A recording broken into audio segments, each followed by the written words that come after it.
When I booked the erm hidden away in the dense forest, I was looking for a peaceful escape from the city's relentless pace. The listing promised seclusion and charm, a rustic retreat nestled among towering trees. It seemed like the perfect place to unwind. Arriving at dusk, the erm looked inviting, a quaint cabin with its windows aglow against the twilight forest. Yet, as I stepped inside, a subtle unease took root in my heart. The cozy interior, with its antique furniture and warm lighting, couldn't completely dispel the shadows that seemed to linger just beyond the reach of the light. A handwritten note on the kitchen counter caught my eye. "Enjoy your stay, but please avoid using the old elevator at night." It struck me as an odd warning, given the property's charming, if somewhat worn, appearance. Little did I know, that note would mark the beginning of a night I'd never forget. As darkness enveloped the cabin, the atmosphere shifted. The silence of the forest was profound, yet within it, whispers seemed to echo, a faint, unsettling suggestion of a presence other than my own. "Leave, now," they murmured, just at the edge of perception, chilling my spine. Driven by a mix of fear and curiosity, I found myself drawn to the elevator I'd been warned about. It looked out of place, an antique relic that seemed to hold its own secrets. Despite my better judgment, I stepped inside, the doors closing with a finality that made my heart race. The descent into darkness was abrupt. The lights flickered out, leaving me in a claustrophobic embrace with only the sound of my breathing for company. Panic set in as the elevator creaked and groaned, an ancient machine traversing the spine of the house.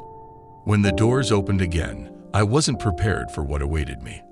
A ghostly figure, sorrowful and yet menacing, stood before me. In its eyes, a depth of sadness and longing spoke of unresolved tragedy. We stood there, across the threshold of life and death, connected by a mutual understanding of loss. Empathy overcame fear. I realized this spirit was not malevolent but trapped, a soul caught in the in-between, longing for release. As I acknowledged its pain, the ghost began to dissipate, a soft light enveloping it, whispering a final thank you as it faded away. Emerging from the elevator at dawn, the cabin seemed less ominous in the morning light. The shadows had retreated, and with them, the heavy sense of dread that had pervaded the night. I left the errand with a sense of relief, but also sorrow for the spirit that had found its peace. The experience stayed with me, a haunting reminder of the thin veil between our world and the next. It taught me the power of empathy, even in the face of the unknown. And as I drove away, the forest seemed less foreboding, a silent witness to the night's events, keeping its secrets as it always had.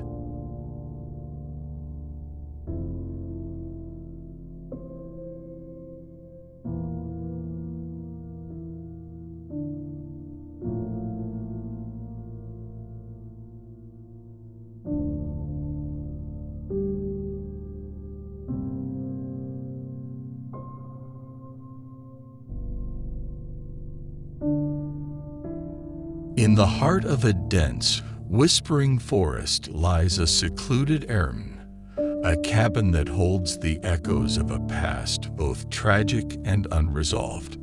It is here our story unfolds, with a protagonist drawn to this place by fate, or perhaps by something more spectral. Arrival under the cloak of nightfall. Our protagonist's journey begins on a rain-drenched evening, the kind where every drop of rain seems to carry with it a secret, a whisper from the past. As the car winds down the narrow path leading to the cabin, there's a palpable sense of crossing over, from the known into a realm where shadows hold sway. The cabin, with its lights flickering like weak pulses against the encroaching darkness, offers little in the way of comfort. A house alive with whispers. Stepping inside, the protagonist finds a space caught between neglect and a desperate attempt at coziness. It's in the air, heavy with the scent of old wood and something less identifiable, something waiting. The portraits on the walls, faces blurred by time, seem to watch with an intensity that's unsettling. The night grows deeper, and with it, the house seems to awaken.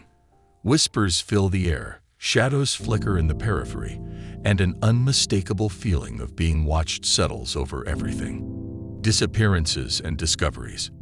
Items begin to vanish, only to reappear in places no sane person would place them. A watch left on a nightstand finds its way to the kitchen counter, next to a photograph that wasn't there before. Doors previously locked swing open to reveal staircases spiraling down into darkness, leading the protagonist on a path that feels increasingly preordained. The hidden room and its ghostly inhabitant. Beneath the cabin, in a room shrouded in the detritus of a forgotten life, the protagonist encounters the apparition of a young girl, her eyes empty yet brimming with an unspoken plea. This spectral presence, both chilling and pitiable, whispers of a story that demands to be heard, of a life cut tragically short, and a family torn asunder by grief. The haunting intensifies. With each passing night, the haunting grows more intense, more personal. Objects move with unseen hands, laughter echoes down the empty halls, and the protagonist is drawn deeper into the mystery. Setting up cameras reveals fleeting glimpses of the past playing out in the shadows, a family lost to time, but bound by sorrow to the cabin. A storm, a song, and a choice. Trapped by a storm that rages as if to mirror the turmoil within the cabin, the protagonist faces their fears amid the darkness. The climax arrives in a moment of surreal communion with the ghostly inhabitants. A birthday song, hauntingly beautiful and impossibly sad, fills the air. It's an invitation and a plea, urging the protagonist to join in a celebration of life and a moment of release. Embracing the haunting. In the end, the protagonist is compelled to blow out the candle on the moldy birthday cake, an act that feels like a farewell, but also like a beginning. The spirits vanish, leaving behind a silence that speaks of peace and resolution. The haunting, it seems, was tethered to the unresolved sorrow of the past, a chain that has now been broken. Dawn of a new day. As dawn breaks, the protagonist steps out of the cabin, leaving behind the shadows of the night. The forest, once menacing, now seems peaceful, bathed in the light of a new day. Yet, as they drive away, a final glance back reveals a curtain fluttering, as if waved by an unseen hand. A reminder that some mysteries remain, lingering in the spaces between the light.